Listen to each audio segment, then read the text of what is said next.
إن الدين عند الله الإسلام. الحمد لله رب العالمين، والصلاة والسلام على سيد الأنبياء والمرسلين وعلى آله وأصحابه أجمعين. أما بعد، فأعوذ بالله من الشيطان الرجيم. بسم الله الرحمن الرحيم. قال الله تبارك وتعالى: إن هذا القرآن يهدي للتي هي أقوم. وقال عليه الصلاة والسلام: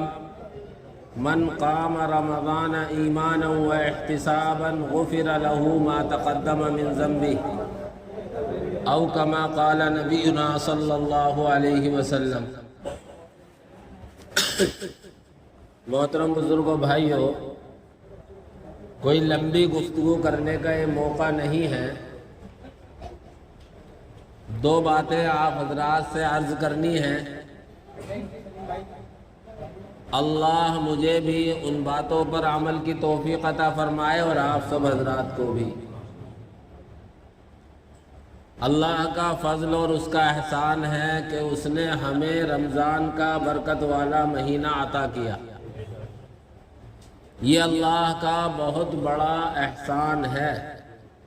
حضرت رسول اکرم صلی اللہ علیہ وسلم رمضان کے لیے 2 مہینے پہلے سے دعا کیا کرتے تھے. رمضان سے پہلے شعبان کا مہینہ ہے اور شعبان کے مہینے سے پہلے رجب کا مہینہ ہے. جب حضور اکرم صلی اللہ علیہ وسلم رجب کا چاند دیکھا کرتے تھے تو اس وقت یہ دعا کرتے تھے: اللہم بارک لنا فی رجب و شعبان وبلغنا رمضان، جس کا ترجمہ ہے: اے اللہ ہمارے رجب کے مہینے میں اور شعبان کے مہینے میں برکت عطا فرما اور ہمیں رمضان تک پہنچا دے. الحمدللہ ثم الحمدللہ، ہم سب رمضان کے برکت والے مہینے میں اس وقت گزار رہے اور یہ برکت والا مہینہ یوں ہی گزرتا چلا گیا. آج 24 دن پورے ہو گئے، ہمیں احساس بھی نہ ہوا. حالانکہ ہمیں جیسا یہ مہینہ گزارنا تھا ویسا نہ گزار سکے، اور جیسی ہمیں اس مہینے کی قدر کرنی تھی ویسی قدر نہ کر سکے. لیکن جو کچھ بھی ہم نے کیا ہے اللہ رب العزت کا احسان. رمضان کے مہینے میں 2 چیزیں خصوصیت کے ساتھ ہر مسلمان کو کرنی چاہیے. ایک تو اللہ رب العزت والجلال کا کلام قرآن کریم خوب کثرت سے پڑھنا چاہیے، سننا چاہیے، سمجھنا چاہیے. اور دوسرے، اس مہینے کی اہم سنت تراویح، اس کو بھی اہتمام سے ادا کرنا چاہیے. قرآن کریم اللہ کا کلام ہے اور رہتی دنیا تک کی انسانیت کے لیے رہنمائی اور صحیح راستہ دکھانے والی کتاب ہے. اللہ نے ہم سب پر بڑا فضل فرمایا ہے کہ ہم سب کو قرآن کریم جیسی عظیم الشان کتاب مرحمت فرمائی. قرآن کریم ہم سب کی صحیح رہنمائی کرتا ہے. قرآن کریم ہم سب کو سیدھا راستہ دکھاتا ہے. اور قرآن کریم ہی وہ کتاب ہے جو انسانیت کو ہر موڑ پر صحیح حکم اور صحیح راستہ بتلاتا ہے. اللہ کے نبی صلی اللہ علیہ وسلم نے بھی جاتے وقت تاکید فرمائی تھی کہ میں تمہارے درمیان 2 چیزیں چھوڑ کر جا رہا ہوں، جب تک تم ان 2 چیزوں کو مضبوطی سے تھامے رہو گے اس وقت تک سیدھے راستے سے نہیں بھٹکو گے. اللہ کے نبی صلی اللہ علیہ وسلم کی حدیث ہے، ترکت فیکم امرین لن تضلوا ما تمسکتم بہما، میں تمہارے درمیان دو چیزیں چھوڑ کر جا رہا ہوں،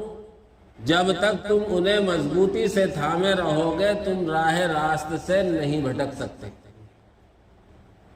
آگے فرمایا کتاب اللہ و سنت رسولی، ایک اللہ کی کتاب اور دوسری جناب رسول اکرم صلی اللہ علیہ وسلم کا طریقہ اور آپ کی سنت۔ اس لیے رمضان کے برکت والے مہینے میں ہماری پہلی یہ کوشش ہونی چاہیے کہ اللہ کے کلام کی جتنی کثرت سے تلاوت ہو سکے، جتنا کثرت سے اس کو سنا جا سکے سننا چاہیے۔ اور رمضان ہی کیا بلکہ ہمیں یہ کلام روزانہ اپنے معمول میں شامل کرنا چاہیے، چاہے ہم ایک ہی رکوع روزانہ پڑھیں، اس کی برکتیں اور اس کے فائدے ہمیں پڑھنے سے اور عمل کرنے سے سمجھ میں آئیں گے۔ کسی محبوب کا خط آ جائے اور اس محبوب کے خط کو اس کی زبان کو جانتا نہ ہو تو اس خط کو لیے پھرے گا اور کسی ایسے آدمی کو تلاش کرے گا جو اس خط کو پڑھ کر سنا دے۔ جب تک اس خط کا ترجمہ، اس خط کا مطلب نہیں سمجھ لے گا اس وقت تک چین و سکون نہیں آئے گا۔ اللہ رب العزت والجلال سے بہتر محبوب کون ہو سکتا ہے؟ اللہ نے یہ کلام ہمیں آپ کو عطا کیا ہے۔ کبھی ہمارے خواب و خیال میں بھی آتا ہے کہ اللہ نے جو ہمیں کلام دیا ہے اس میں اللہ ہم سے کیا کہہ رہا ہے؟ کبھی اس کو ہم نے سوچا ہے کہ اس کو سمجھنے کی ہمیں کوشش کرنی چاہیے؟ میرے بھائیو، ہم کلام اللہ سے جتنا دور ہوں گے اتنا ہی اپنا نقصان کریں گے، اور جتنا اللہ کے کلام سے قریب ہوں گے اتنا ہی ہمیں فائدہ ہوتا چلا جائے گا۔ اس کو ایک مثال کے ذریعے آپ سمجھیے کہ ایک لکڑی ایک ہی پیڑ کی، اس کے کچھ حصے کا تختہ بن کر رحل بنی اور اس کا تعلق قرآن سے جڑ گیا، تو جس طرح قرآن کو سینے سے لگایا جاتا ہے اسی طرح رحل کو بھی سینے سے لگایا جاتا ہے، اور اسی پیڑ کے دوسرے تختے کی پٹری بن گئی، اس کو غسل خانے میں رکھا گیا یا وضو خانے میں رکھا گیا، اس کو لاتوں سے بھی مارا جاتا ہے، اس پر بیٹھا بھی جاتا ہے۔ تو دیکھیے ایک ہی پیڑ کی لکڑی تھی، ایک کی رحل بنی، اس کی نسبت قرآن سے جڑی تو وہ عزت و احترام سے سینے سے لگائی جاتی ہے، اور اسی درخت کی لکڑی کی پٹری بنی تو اس کو لاتوں سے بھی مارا جاتا ہے، اس پر بیٹھا بھی جاتا ہے۔ اسی سے ہم یہ سمجھیں کہ ہمارا اگر تعلق قرآن سے جڑ جائے گا تو جس طرح قرآن محترم ہے، جس طرح قرآن عظمت والا ہے، ہم بھی عظمت والے بن جائیں۔ اس لیے میرے بھائیو، پہلی بات میری یہ ہے کہ ہم سب اپنا رشتہ قرآن سے جوڑیں۔ جو قرآن پڑھنا جانتے ہیں وہ قرآن کو روزانہ اپنے معمول میں شامل کریں کہ ہم ابتدا قرآن کریم کی تلاوت سے کریں گے سب انشاءاللہ۔ دوسری چیز، یہ تراویح حضرت رسول اکرم صلی اللہ علیہ وسلم کی اہم سنت ہے۔ یہ زمانہ سوشل میڈیا کا ہے، اس پر کوئی بھی آ کر کچھ بھی بک دیتا ہے۔ کوئی کہہ دیتا ہے 8 رکعت تراویح، کوئی کہہ دیتا ہے تراویح پڑھو مت پڑھو، کوئی کچھ کہہ دیتا ہے، کوئی کچھ کہہ دیتا ہے۔ حالانکہ حضرت رسول اکرم صلی اللہ علیہ وسلم نے 3 دن تراویح پڑھی ہے، اور صرف اس ڈر سے کہ کہیں میری امت پر امتیوں کے شوق اور ذوق کو دیکھتے ہوئے اللہ کی طرف سے یہ نماز فرض نہ ہو جائے تو میری امت حرج میں، تنگی میں مبتلا ہو جائے گی، اس لیے 3 دن کے بعد آپ اپنے کمرے سے تشریف نہیں لائے۔ لیکن صحابہ پھر بھی انفرادی طور پر یہ پڑھتے رہے ہیں۔ حضرت عمر رضی اللہ تعالی عنہ کے زمانے میں باقاعدہ جو اب 20 رکعات تراویح کا نظام ہے وہ منظم طریقے سے شروع ہوا ہے، اور حدیث میں ہے اللہ کے نبی نے فرمایا علیکم بسنتی وسنت الخلفاء الراشدین، تم میری سنت کو اور خلفائے راشدین کی سنت کو مضبوطی سے پکڑو۔ تو حضرت عمر رضی اللہ تعالی عنہ کا یہ جاری کردہ نظام ہے، جس طرح رسول اللہ کی سنت کو مضبوطی سے تھامنے کا حکم ہے، اسی طرح خلفائے راشدین کی سنت کو بھی مضبوطی سے تھامنے کا حکم ہے۔ آج کل مزاج یہ ہو گیا ہے کہ جن چیزوں میں آسانی سمجھ میں آتی ہے انہیں ہم یوں ہی قبول کر لیتے ہیں، اور جہاں نفس کے اوپر شاق گزرتا ہے تو اسے آسانی سے قبول نہیں کرتے۔ آپ دیکھیں گے کہ جن جن مسائل میں نفس کو آسانی محسوس ہو رہی ہے، نفس کے لیے خوشگوار لگ رہا ہے تو اسے یوں ہی قبول کر لیتا ہے، اور جہاں شاق ہے، دشوار ہے، اسے کوئی قبول کرنے کے لیے تیار نہیں۔ اس لیے اس سنت کو بھی ہمیں مضبوطی سے تھامنا ہے، اور الحمدللہ آپ حضرات نے اس سنت کو بخوبی مکمل کیا۔ حضرت جبریل علیہ السلام رمضان کے مہینے میں حضور اکرم صلی اللہ علیہ وسلم کے ساتھ قرآن کریم کا دور کیا کرتے تھے۔ بخاری شریف کی روایت ہے، سب سے پہلی کتاب ہے کتاب الوحی، اس میں اور اللہ رب العزت والجلال کے سچے نبی حضرت محمد رسول اللہ صلی اللہ علیہ وسلم نے اس تراویح کے بارے میں فرمایا من قام رمضان ایمانا و احتسابا، جو رمضان کے مہینے میں عبادت کرے یعنی تراویح پڑھے، تہجد پڑھے، اللہ پر ایمان رکھتے ہوئے، ثواب کی امید رکھتے ہوئے، غفر لہ ما تقدم من ذنبہ، تو اس کے پچھلے تمام گناہ معاف کر دیے جاتے ہیں۔ لیکن یہاں یاد یہ رکھیں کہ گناہ صغیرہ معاف ہوں گے، گناہ کبیرہ معاف نہیں ہوں گے۔ گناہ کبیرہ توبہ کے بغیر معاف نہیں ہوتے۔ حدیث میں گناہ کبیرہ کا ذکر یوں نہیں کہ مومن کی شان ہی نہیں کہ وہ اپنے ذمہ گناہ کبیرہ رکھے، جیسے ہی مومن سے گناہ ہوگا وہ فوراً توبہ کرے گا۔ حدیث میں آتا ہے کہ مومن سے اگر گناہ ہو جاتا ہے تو اسے ایسا لگتا ہے جیسے میرے سر پر پہاڑ،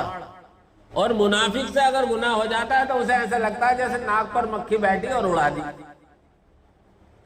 تو حدیث میں گناہ صغیرہ کے معاف ہونے کا ذکر ہے،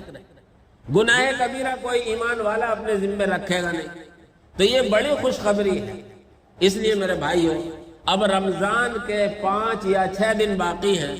24 دن گزر چکے ہیں، ہم ان باقی دنوں کو کمتر نہ سمجھیں۔ اللہ کی طرف سے مغفرت کے لیے تھوڑا سا وقت بھی کافی ہے۔ اس لیے باقی دنوں میں ایک کام تو ہم یہ کریں کہ اللہ رب العزت والجلال سے معافی مانگیں، استغفار کریں، اللہ اب تک جو ہم سے کمی کوتاہی ہوئی ہے تو اس کو معاف فرما، اور آئندہ گناہوں سے بچنے اور صحیح راستے پر چلنے کی اللہ رب العزت والجلال سے دعا کرنا۔ اس لیے علماء نے لکھا ہے کہ ایک تو اللہ کی حمد و ثنا بیان کرتا رہے، پہلے کلمے کو کثرت سے پڑھے، اور اپنے گناہوں سے معافی کے لیے استغفار کثرت سے کرے، اور اللہ سب سے زیادہ قریب ہوتا ہے سجدے کی حالت میں، اور یہ آخری عشرہ چل رہا ہے، اور طاق راتوں میں سے آج ایک اہم طاق رات ہے، یہ 25ویں شب۔ یہ لمبے چوڑے بیان کے لیے نہیں ہے، بلکہ اس رات میں عبادت کی جائے، اور عبادت بھی بھیڑ کے ساتھ نہیں، جتنا پوشیدہ ہو سکے اللہ سے اپنے گناہوں کی معافی مانگنے میں جتنی تنہائی میں اللہ سے مانگ سکے مانگے، اور سب سے زیادہ اللہ رب العزت والجلال کے قریب سجدے کی حالت میں ہوتا ہے انسان، تو اللہ سے سجدے کی حالت میں اللہ سے اپنے گناہوں کی معافی مانگے۔ حدیث میں ہے کہ جب بندہ سجدہ کرتا ہے تو اللہ فرماتا ہے، حدیث قدسی ہے، کہ بندے کی پیشانی میرے قدموں پر ہوتی ہے۔ دنیا میں آپ کسی کیسے ہی سنگ دل آدمی کے سامنے اس کے قدموں پر سر رکھ دے تو اس کا دل پسیج جائے گا۔ اللہ رب العزت والجلال جو ارحم الراحمین ہے، تمام ماؤں سے زیادہ محبت کرنے والا ہے، جب ہمارا سر اللہ کے قدموں پر ہوگا اور اللہ سے اپنے گناہوں کی معافی مانگ رہے ہوں گے تو اللہ کی رحمت کو جوش آئے گا، اور اللہ ہماری پوری زندگی کے جتنے بھی گناہ ہیں سب کو ایک حکم کے ذریعے معاف فرما دے۔ اس لیے میرے بھائیوں، اپنے لیے بھی دعا کریں، اپنے متعلقین کے لیے بھی دعا کریں، والدین کے لیے بھی دعا کریں، پوری امت مسلمہ کے لیے دعا کریں، اور خاص طور سے اس وقت میں فلسطینی مجاہدین اور وہاں کے مظلوموں کے لیے بھی دعا کریں۔ اللہ رب العزت والجلال قرآن کریم کے ختم کے موقع پر دعائیں قبول فرماتا ہے۔ ابن عباس رضی اللہ تعالیٰ عنہ کی ایک حدیث ہے، جب وہ قرآن پورا کیا کرتے تھے تو اپنے گھر والوں کو بلا لیا کرتے تھے اور سب گھر والوں کے ساتھ مل کر دعا کرتے تھے، اس لیے یہ ایک سنت بھی ہے۔ اور اللہ کا کلام پڑھا گیا ہے، اللہ کو اللہ کے قدموں پر تراویح میں 20 رکعت، تراویح میں 40 سجدے ہوتے ہیں، تو 40 مرتبہ پیشانی ٹیکی گئی ہے، تو اللہ کی رحمت کو جوش آئے گا، اللہ رب العزت والجلال ہم سب کو معاف فرما دے گا۔ اس لیے میرے بھائیوں، اپنے پچھلے تمام گناہوں سے توبہ کرتے ہوئے آئندہ کوئی بھی گناہ نہ کرنے کا عزم کرتے ہوئے دعا کیجئے۔ اللہ تبارک و تعالی ہم سب کی دعاؤں کو قبول کرنے والا ہے، اور اس یقین سے بھی دعا کیجئے کہ یہ طاق راتوں میں سے ایک اہم رات ہے، 25ویں شب، اور علماء نے لکھا ہے کہ اگر 25ویں شب کے بعد جمعہ آ رہا ہو تو غالب گمان یہ ہوتا ہے کہ وہ شب قدر ہوتی ہے۔ اس لیے اس کو بھی سامنے رکھیے اور اللہ سے دعا کیجئے، اللہ رب العزت والجلال ہم سب کو معاف فرمائے، اور اللہ تبارک و تعالی ہم سب کو آئندہ نیکیوں کے ساتھ زندگی گزارنا آسان فرمائے۔ دعا کرو۔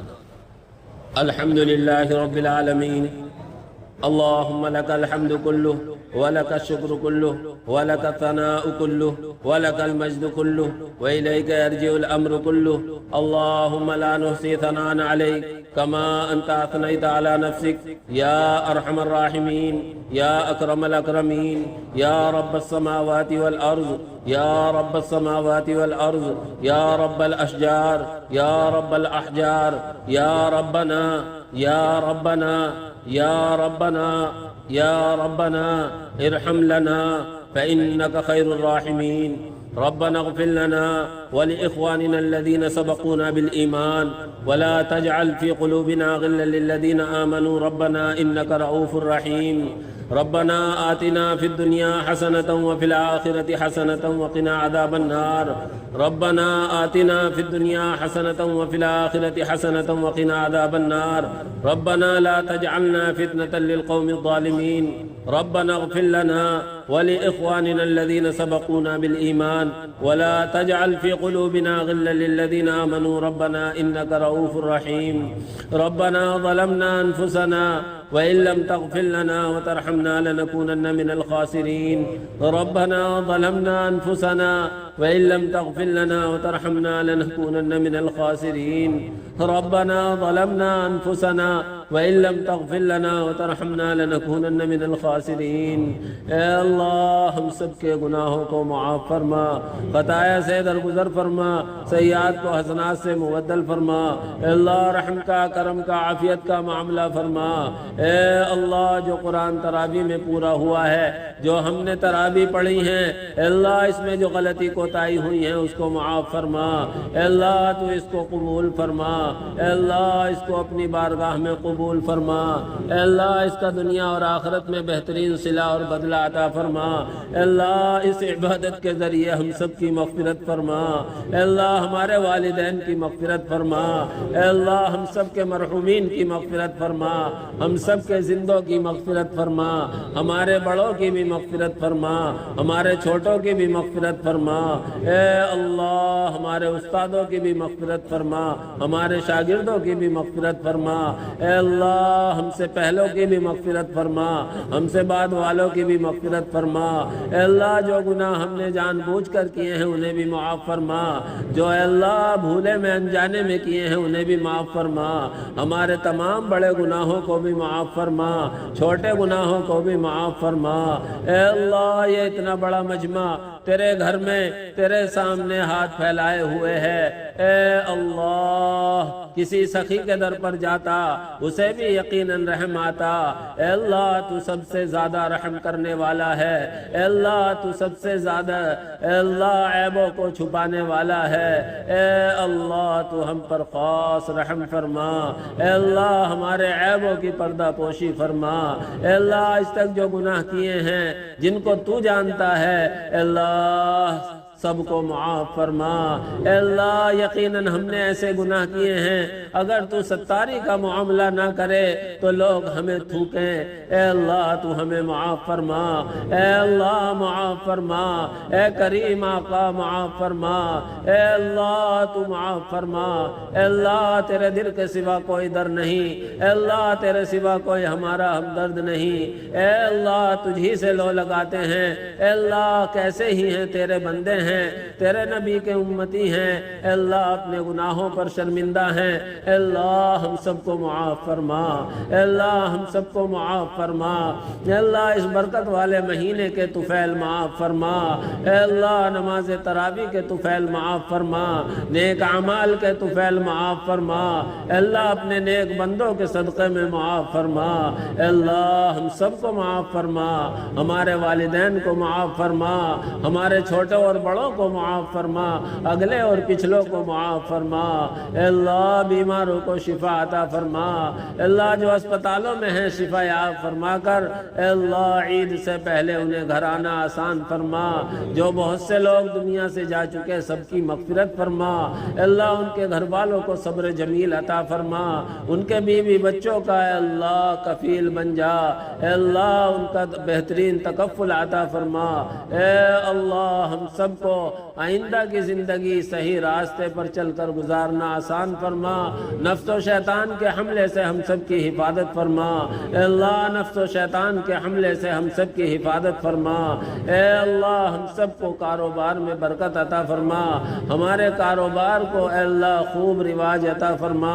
اے اللہ تمام لوگوں کے دل تیرے قبضے میں ہیں، اے اللہ ہم چاہیں نہ چاہیں اے اللہ ہماری پیشانی کے بالوں کو پکڑ کر اے اللہ اپنے اطاعت والے کام کرنا آسان فرما، جو بھائی ہمارے بے روزگار ہیں انہیں حلال روزگار عطا فرما، جو برسر روزگار ہیں اللہ ان کے روزگار میں برکت عطا فرما، اے اللہ جو نوجوان بچے اور بچیاں ابھی بغیر نکاح کے گھروں میں ہیں اللہ ان کے لیے مناسب جوڑوں کا انتظام فرما، اے اللہ اسباب مہیا فرما، اے اللہ کون کس پریشانی میں ہے تو خوب جانتا ہے، سب کے دلوں کے حال سے واقف ہے، بہت سے مسائل ایسے ہوتے ہیں اے اللہ دوسروں سے دعا کے لیے بھی اظہار نہیں کر سکتے، اے اللہ تو دلوں کی باتوں کو جاننے والا ہے، انہو علیم بذات الصدور ہے، اے اللہ سب کو اے اللہ آسانیاں پیدا فرما، سب کے لیے اسباب مہیا فرما، اے اللہ شادیوں کے لیے اسباب مہیا فرما، اے اللہ نوجوان بچے اور بچیوں کو غلط راستے پر جانے سے محفوظ فرما، اے اللہ اپنا خوف اپنا ڈر ہمارے دلوں میں عطا فرما، ہمارے نوجوان بچے اور بچیوں کے دلوں میں عطا فرما۔ اے اللہ ہم پر خاص رحمت نازل فرما۔ اے اللہ سننے سنانے والوں کو قبول فرما۔ اللہ انہیں بہترین بدلہ عطا فرما، مقتدیوں کو بھی قبول فرما، امام کو بھی قبول فرما، اور پورے نمازیوں کو قبول فرما، ہم سب کو بھی قبول فرما۔ بہت سے لوگ دعاؤں کے لیے کہتے ہیں، اللہ انہیں بھی اے اللہ بہترین بدلہ عطا فرما، ہر اعتبار سے ہم سب کی حفاظت فرما۔ اے اللہ تو ہمیں اپنا بنا لے، اے اللہ تو ہمارا بن جا، اے اللہ تو ہمیں اپنا بنا لے، اے اللہ تو ہمارا بن جا، اور اے اللہ جو مانگا ہے وہ بھی عطا فرما، جو ہم سب کے لیے بہتر ہے ہم مانگ نہ سکے، اے اللہ وہ بن مانگے عطا فرما، فضل فرما،